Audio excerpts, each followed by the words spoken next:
நம்முடைய வெற்றி வேட்பாளர்களுக்கு திரு தாமரை ராஜேந்திரன், திரு இலங்கை தமிழ்ச்செல்வன், திருமதி சரண்யா அவர்களுக்கு 2 லட்சம் வாக்களிங்க.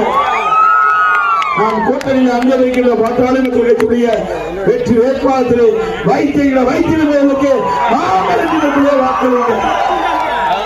300 வாக்குகளை அவர்களுக்கு பெருவாரியாக வாக்களித்து டெபாசிட் அளவுக்கு மாபெரும் வெற்றி தாருங்கள் என்று இளைஞர்களை வேண்டி கேட்கிறோம்.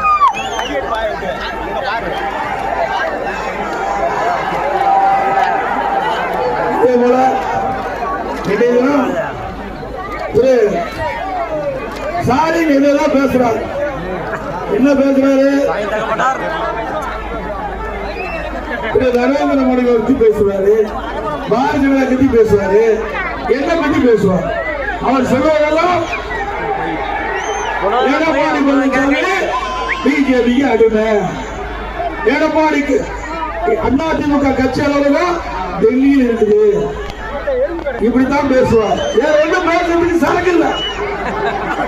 ஸ்டாலின் அவர்களே, உங்களுக்கு தெம்பு இருந்தா அதிமுக பத்தி பேசு,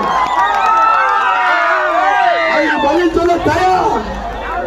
அதை விட்டுட்டு ஏதோ பேசி மக்களை குறைத்தி அரசியல் ஆதாயம் தேட முயற்சித்தீங்களா? உங்களுக்கு 100% தேவை.